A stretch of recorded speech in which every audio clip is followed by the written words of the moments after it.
ভগবানকে আমি আপনি কেউ দেখিনি। তবে ভগবানকে যদি আমরা কেউ না দেখে থাকি, তাহলে ভগবানকে পূজা করার মন্দিরে কী কারণ? মাটি, কাঠ, পাথর দিয়ে তৈরি এই সমস্ত এরকম একজন মূর্তিকে বিগ্রহ মানার কি দরকার আছে? তাকে আবার নাকি ভগবান হিসেবে পুজো করা হয় মন্দিরে। তার কি কোনো কারণ আছে? আপনার মনে যদি এরকম কোনো সন্দেহ থেকে থাকে, তাহলে পশ্চিমবঙ্গের পূর্ব বর্ধমান জেলায় অবস্থিত কালনা জেলায় আপনি যেতে পারেন। যে জায়গা অম্বিকা কালনা নামেও পরিচিত। যেখানে একসময় চৈতন্য মহাপ্রভু এবং নিত্যানন্দ প্রভু তার এক ভক্তের বাড়িতে যায়। তার সেই ভক্তের নাম গৌরীদাস পণ্ডিত।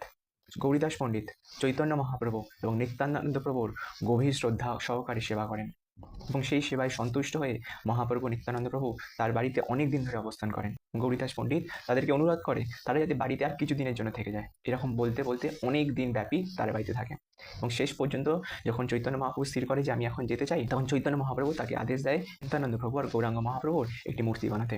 তখন চৈতন্য মহাপ্রভু বলে, এই যে মূর্তি বিগ্রহ দেখছেন, এই হচ্ছে আমার আর নিত্যানন্দ প্রভুর স্বরূপ। তুমি যদি এদের সেবা করো, তাহলে আমিও সেই সেবা গ্রহণ করতে পারবো।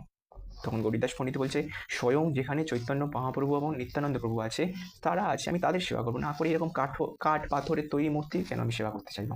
গৌরীদাস পণ্ডিত বলে যে আমি স্বয়ং চৈতন্য মহাপ্রভু আর নিত্যানন্দ প্রভুর সেবা করবো, না কি এই কাঠ পাথরের তৈরি মূর্তিকে। তখন সেই কাঠ পাথরের তৈরি মূর্তি চৈতন্য মহাপ্রভু এবং নিত্যানন্দ প্রভু স্বয়ং চলতে স্টার্ট করে। তখন গৌরীদাস পণ্ডিত দেখে যে নিত্যানন্দ প্রভু আর গৌরাঙ্গ মহাপ্রভু ছিলেন, তারা বিগ্রহে পরিণত হয়েছেন, আর যে বিগ্রহ ছিল সে বিগ্রহ চলতে স্টার্ট করেছে এবং তারা যেতে স্টার্ট করেছে। তখন গৌরীদাস পণ্ডিত দৌড়ে দৌড়ে যায় এবং সেই বিগ্রহের কাছে যায়, দেখি বিগ্রহ কথা বলছে, চলছে। তখন বলে, না না, আপনারা থাকুন, এই যে বিগ্রহ আছে তারা থাক। তাই মাটি, কাঠ, পাথর দিয়ে তৈরি এ শুধু এক মূর্তি নয়, এ ভগবান স্বয়ং বিগ্রহ হিসাবে আমাদের সামনে এসেছেন, যাতে আমরা আমাদের জড় ইন্দ্র দিয়ে সেই অপ্রাকৃত ভগবানের সেবা করতে পারি। ভগবান কৃপা পরবশ সেই তার বিগ্রহ আমাদের সামনে প্রতিষ্ঠা করেছেন, আমরা যাতে তার সেবা করতে পারি। যার যেমন শ্রদ্ধা, সে সেমনভাবে ভগবানকে দর্শন করতে পারে। এই বিষয়ে আপনার কি মতামত? হরে কৃষ্ণ।